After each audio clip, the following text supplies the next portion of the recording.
इस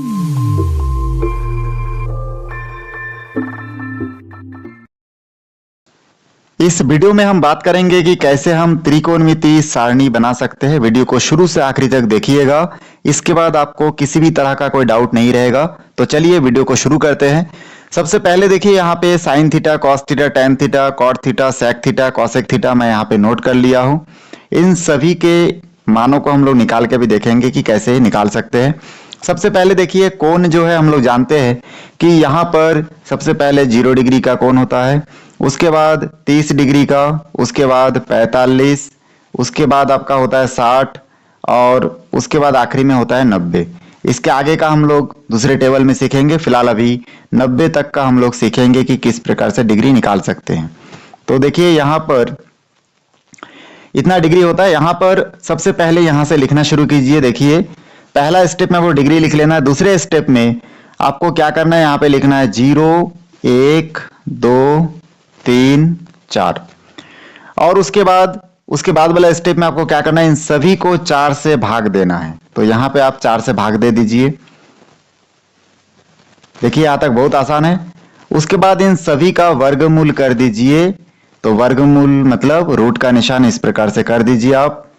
और देखिए अब यहां से आप इसको हल कीजिए तो यहां पे आपको मान क्या प्राप्त होगा। देखिए सबसे पहले 0 को 4 से भाग देंगे, 0 प्राप्त होगा। तो यहां पर रूट 0 का मान 0 होता है, जो हमारा साइन का वैल्यू होगा। उसके बाद 1 का रूट वर्गमूल 1 होता है और 4 का वर्गमूल 2 होता है, इसलिए 1/2 होगा इसका आंसर।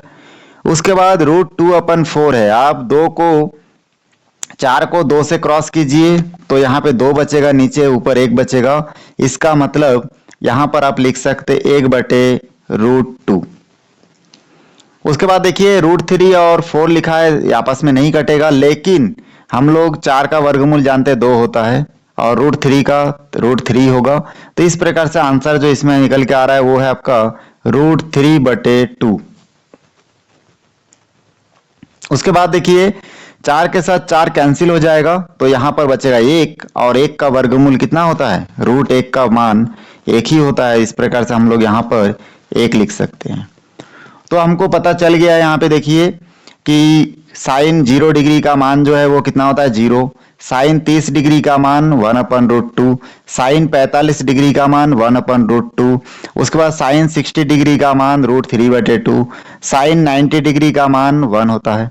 तो बहुत आसानी से हम लोग यहाँ तक पता कर लिए, ठीक है। उसके बाद देखिए एक लाइन जैसे आप पता कर लिए, उसके बाद वाला लाइन पता करना बहुत ही आसान है, जैसे कि कॉस का मान। अब कैसे आसान है उसको हम लोग देखते हैं। इसके लिए आपको कुछ नहीं करना है, इस मानों को पलट देना है। कैसे, यहाँ पे देखिए 1 पीछे है तो इसको एकदम आगे लिखिए, उसके बाद इसको लिखिए, उसके बाद उसके बाद इसको यहाँ पे, इसको यहाँ पे। तो चीजों को पलट के आपको लिखना है, ठीक ना। पहला व आखिरी वाला चीज पहले पहले लिखते जाना है। तो चलिए लिखते हैं। पहले देखिए यहाँ पर क्या लिखा है 1, तो यहाँ पर हम लोग क्या लिख सकते हैं 1 लिख सकते हैं। उसके बाद वाला में देखिए क्या लिखा है √3/2 लिखा है, तो हम लोग यहाँ पर लिख सकते हैं √3/2। उसके बाद क्या लिखा है देखिए 1/√2, तो यहाँ पे हम लोग 1/√2 ही लिखेंगे।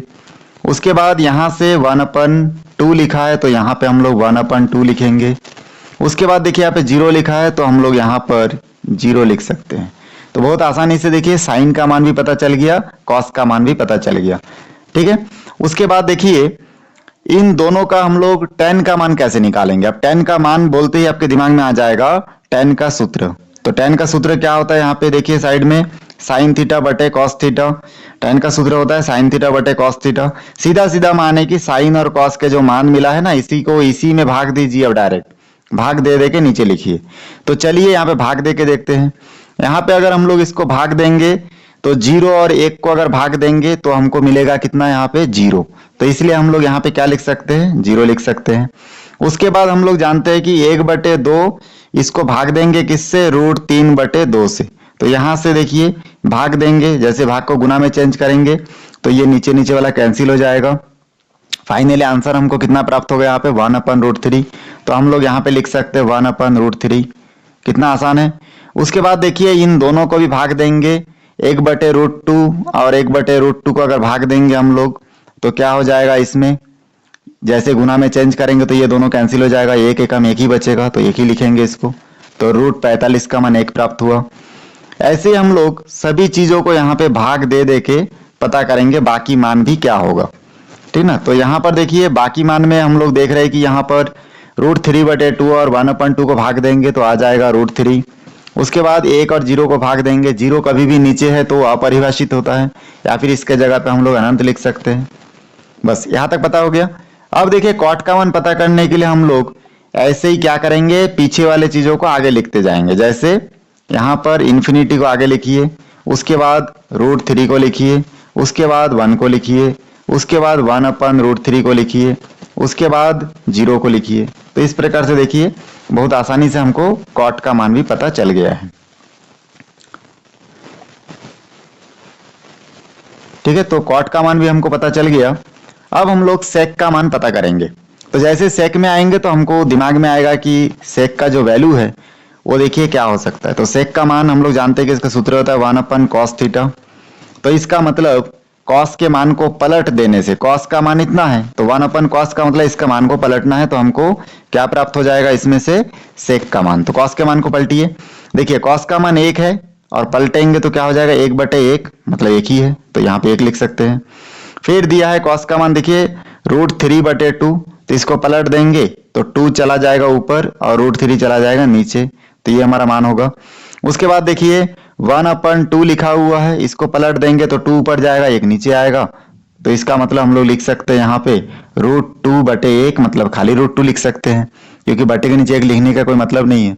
उसके बाद हम लोग 1/2 को अगर पलट देंगे तो यहां से हो जाएगा देखिए खाली 2 हो जाएगा, 2/1 मतलब खाली 2। उसी प्रकार से अगर 0 को पलट देंगे तो हो जाएगा 1/0। कभी भी बटे के नीचे 0 है तो उसका आंसर क्या आएगा, इन्फिनिटी आएगा। तो इस प्रकार से यहाँ पे हम लोग क्या लिख सकते हैं, अनंत, इन्फिनिटी लिख सकते हैं। तो यहाँ तक बहुत आसानी से हमारा मान प्राप्त हो चुका है। आखिरी मान बचा हुआ है कॉसेक का। अब कॉसेक के लिए हमको सूत्र भी मालूम है कि 1/sin होता है, और हम लोग उसको भी लिख सकते हैं, फिर सेक के मान को पलट के लिख सकते हैं। तो यहाँ पे देखिए इन्फिनिटी को एकदम आगे लिखिए, तो इन्फिनिटी, उसके बाद हम लोग 2 को लिखेंगे, उसके बाद ये 2 को फिर इधर ऐसे करके चलते जाएगा।